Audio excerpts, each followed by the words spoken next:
Grabe. Sige Meng, upakan nyo Meng ng upakan Meng.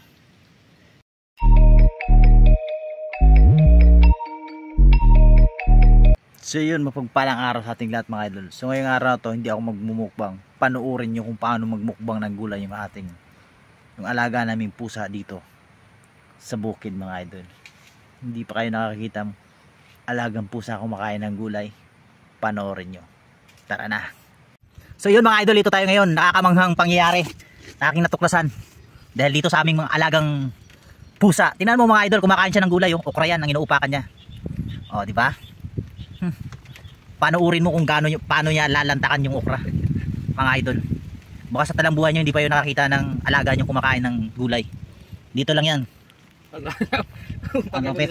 Panoorin mo mga idol. Itong isa hindi gano'ng kumakain ng gulay pero kakain din yan. O Mingming, kain mo to. Kain mo. Anak na. Sige na. O diba kumain din siya. O, ha. Yan lang mga idol. May labang ba yung alaga nyo rito? Gulay lang. O diba? Yan yung alaga namin dito sa bukid. O diba? So mga idol, suggest po kayo kung ano yung gusto nating ipangalan dito sa mga ating mga alagang pusa kasi nag-iisip pa kami. Itong isa parang gusto ko pangalan si Apollo. Itong isa si Lucas. Panpit. Grabe oh, mga idol, nakakamangga. Panuorin nyo kung paano nila lalantakan yung gulay. Siyempre may kanin din, maliliit pa sila mga idol. Kaya sanayin na natin silang kumain ng gulay. Diba? Panuorin nyo kung paano niya lalantakan yung gulay. Mingming, kain mo yung gulay Ming. Oh, diba? Oh. Yan. So mga idol, hindi nila mauubos yan kasi dami yan eh. Ayun na. Grabe. Grabe sila kumain ng gulay mga idol. So ito muna yung mukbang natin ngayon. Ang lupit nila mga idol. Grabe. Sige Meng, upakan nyo Meng ng upakan Meng. Mama yan Meng, dapat gulay-gulay lang. Magtataka na yung mga may taniman ng gulay. Nawawala yung gulay nila.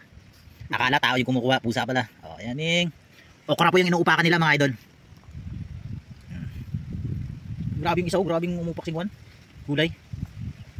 Diba? Tingnan mo sa paligid nila Mingming. Dito kami ngayon sa bukid. Para makita nyo kung ano yung sitwasyon namin dito. O yan, katatapos namin kumain.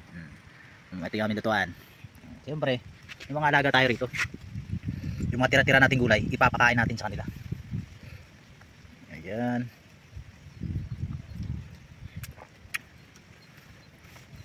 Grabe kao nyo. Dahil gini magdagtuloy nga. Mingming, kain gulay Mingming. Ubusan niya yung okra. Ubusin ng okra. O isa, oo, di ba? Naririnig niya ako. Ubusin yung okra. Ubusin niyo yung okra. Oh, grabe. Ano pa yung nakakita? Kung nakakita ba kayo ng alagang pusa o alagang aso nyo? Mag-aalaga pa ako ng aso mga idol at tuturuan din natin paano kumain ng gulay. Ayun na. Kain na Mingming. Mingming. Grabe.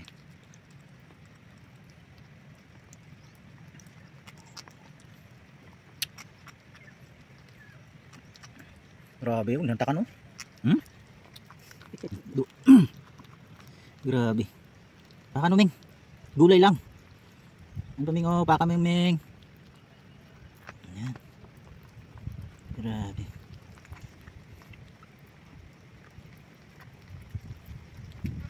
Grabe. Kapong pa napansin di ba may nabilin sa aton nga atong kapayas? Kagtong may gulay. Yatag sila gitao nila. Kaso lang hindi ko na videoan.